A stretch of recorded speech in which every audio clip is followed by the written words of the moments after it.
Welcome back once again here on the Roundtable program. Thank you so much for joining us. We used the backdrop that we had earlier this week at our Toledo mayoral debate, thinking it was perfect for our discussion on the anniversary of 9/11 coming up once again, the American symbolism behind us. Jason Schreiner, social studies teacher from Whitmer High School, also Joe Boyle, history teacher from Rogers High School, joining us talking about this date coming up and again looking back and trying to make sense of it all for today's student. And when we went to break, guys, I was talking about that, I guess that line that you draw. How do you figure out if the textbooks, as we've learned from you in the first segment, are not saying that much about it?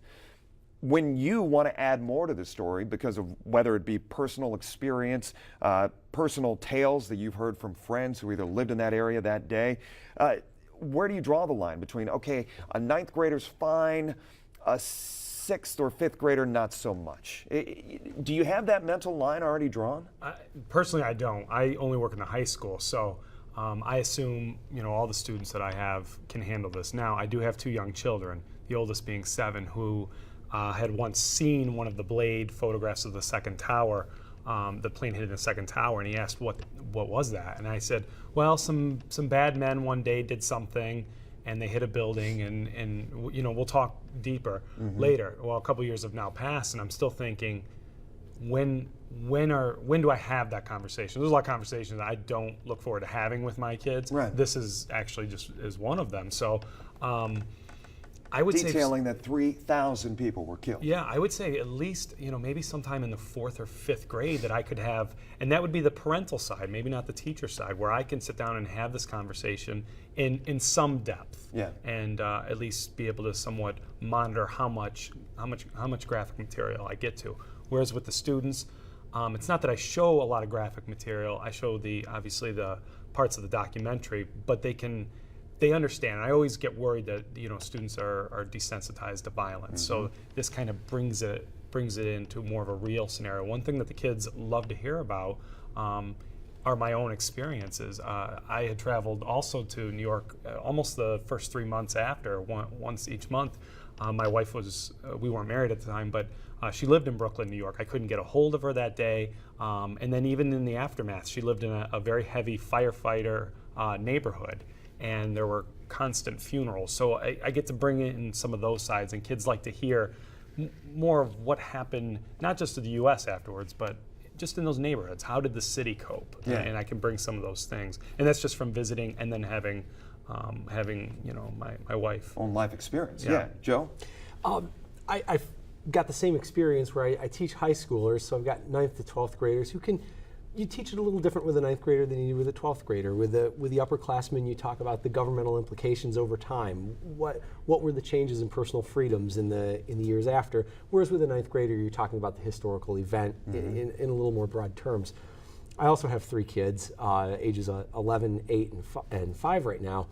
And on the 10th anniversary, my then 9-year-old started asking a lot of questions, and you give it a story of because they were talking about it to him at school, or he was seeing stuff on TV? Their school did a marvelous job of kind of giving a basic thing. We're taking some time out today to think of what happened 10 years ago, and it was an opportunity as a parent to start thinking about how you do want to teach something to them. You guys have both led into that next question of the home responsibility and how much falls on families now.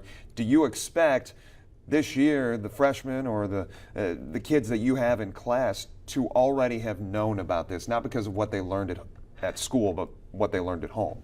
I do expect them to have at least an idea that there was this event and that it happened, and perhaps that they have a vague idea of international terrorism and precisely what had happened that day as far as what targets were hit, et cetera, and maybe an idea of death toll and impact and why they're taking off their shoes if they have to fly on a plane somewhere with their families. Right. Yeah. Some kind of base amount of knowledge, but I don't expect them to know a lot about going back to the 1979 Soviet invasion of Afghanistan and the Mujahideen groups moving forward. Sure. Yeah, and I would say the same thing. Some base knowledge. But then bringing in the details and what led up. This wasn't just something that happened in a vacuum. Right. We have a global issues course that the kids take as sophomores, and one of the topics is Israel, Palestine, U.S. involvement, and bringing that picture together to kind of understand what are some of the grievances of different groups. Why us? I mean, that's over there, but we're over here. So why us?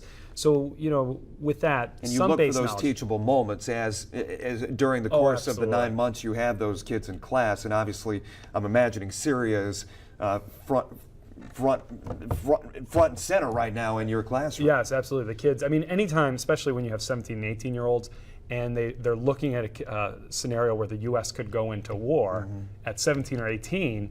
And you always come from, well, there won't be a draft and there won't be these students, but they're nervous and rightfully so, I would imagine. Yeah. And at some point I would say, I even kind of joke, well, I'm outside of the drafting age, so you don't have to worry about me, but you guys. And but it does kind of keep it a little bit more emotional for them. In our waning moments, I wanted to ask, this article brought out, and we talked about it before we came on today, this writer puts their opinion saying, might our children's reflections on the anniversary of 9/11 help us become a nation of better citizens, of stronger and more decent communities? These lessons, and I know the job of a teacher, because you put all this weight on your shoulders and you hope to get through to at least one student with every lesson you teach. If you've made a difference in at least one, you hopefully have made a difference in each and every single one of them. But as you look at these lessons, big impact, yes? Absolutely. The impact of 9/11 is, it affects our lives from the shoes off to the airport to the very engagement that we have in Syria right now. It's a clear path that we can draw for the kids from their citizenship rights and responsibilities right now to this kind of signal point in American history. So why is it getting a page in the history books, in the social studies books? Well, and I think one of the traditional emphases is that the books are that important, and I think it's not. I think it's us. It's us bringing the material together. We're not doing rote memorization. Don't remember these vocab. We're bringing together ideas, analyzing them, breaking them down, trying to bring together a string of events. So I think it really comes down to us as more of a facilitator. A book is there, that's something we have. We have these other technologies, these websites, these articles. So it's really just one of the tools we have. And I think what you'll probably see in the next few years is a lot of districts going away from books and maybe some online text until we come up with kind of our own new system. I mean, I think there's just a traditional view of there's an emphasis on books, and I don't think it's here anymore. Have there been moments in our last couple of minutes, have there been moments where you've kind of taken aback to a student's reaction to the lessons they've learned, or how things could have been averted, the solutions that they come up with? I just wonder if anything stands out. What stands out to me are the kids who emotionally get what's going on. And Jason said too that there's a number of students who have older brothers and sisters, parents who are serving in the National Guard, serving in the active duty. And those kids might have had a realization that, well, yeah, mom and dad are going over to do X, Y, and Z in Turkey or the Horn of Africa or on the Arabian Peninsula.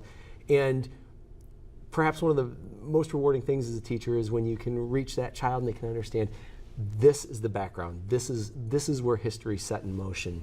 Mm-hmm. Because it involves them directly, Right. that family unit. Yeah, and I agree with that. And that's just even with the government courses. It's a little unrelated to 9/11, but I tell these kids, you're in your presidential cycle now. When we go to elect in 2016 a new president, because it will happen, there will be somebody new on January 20th, Right. 2017. I said, we'll elect somebody. You're in that cycle. You can no longer say, well, I'm just a kid. That's it. I go, I'm stealing your childhood right now, but that's it. So this is the real world. And bringing that upon the entire course is really important to let these kids really leave as citizens and really know what the expectations of a democracy are on them and what they are supposed to do, and just all together. So, I mean, it's really great. Gentlemen, good work. Continued good work to you, and good luck with the lessons you're putting forth this week. It is obviously, as we've discussed, important, even 12 years past that unbelievable day. Stay with us. We'll wrap things up for this Sunday right after this.